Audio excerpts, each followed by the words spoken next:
अरब के वसी रेगिस्तान में पहाड़ों को चीरकर एक अजीम कौम रहती थी, कौम समूद। ये लोग पत्थरों को तराश कर शानदार महल और घर बनाते थे। उन्हें अपनी ताकत पर बहुत फख्र था।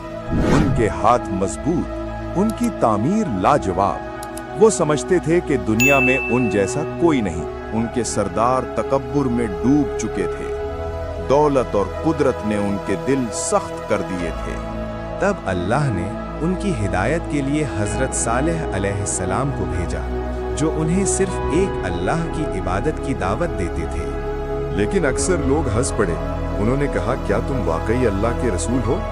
उन्होंने मुतालबा किया, अगर सच्चे हो तो कोई मौजज़ा दिखाओ, पहाड़ से निशानी ले आओ। उस दरार से एक अजीम ऊंटनी जाहिर हुई। ये अल्लाह की तरफ से खुली निशानी थी। लोग हैरान रह गए।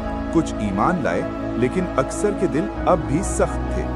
हजरत सालेह ने फरमाया, इस ऊंटनी को अल्लाह की निशानी समझो, इसे तकलीफ न देना।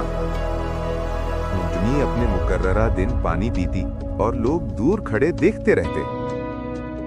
मगर कुछ बदबख्त लोग अंधेरे में साजिश रचने लगे।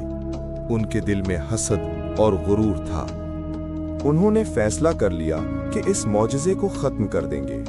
और फिर जुल्म हुआ। ऊंटनी को कत्ल कर दिया गया और रहमत की निशानी मिटा दी गई। हजरत सालेह ने उन्हें आखिरी तंबीह की, 3 दिन तक अपने घरों में रह लो, फिर अजाब आएगा।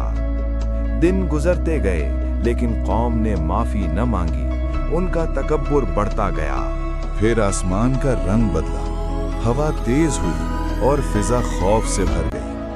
अचानक एक सख्त जलजला आया। जमीन लरज उठी, इमारतें कांप उठी और एक दहशतनाक चीख ने सब कुछ हिला दिया। लोग अपने घरों में गिर पड़े। कुछ ही लम्हों में सब खत्म हो गया।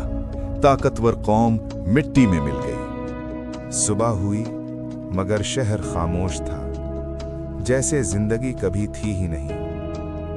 हजरत सालेह और चंद मोमिन लोग वहां से निकल गए। अल्लाह ने अपने बंदे बचा लिए। आज भी मदाइन सालेह के खामोश पहाड़ उस कौम की कहानी बयान करते हैं। ये पत्थर गवाही देते हैं कि कुदरत और दौलत अल्लाह के अजाब से नहीं बचा सकती। ये कहानी सिर्फ तारीख नहीं, बल्कि हर इंसान के लिए इबरत का पैगाम है।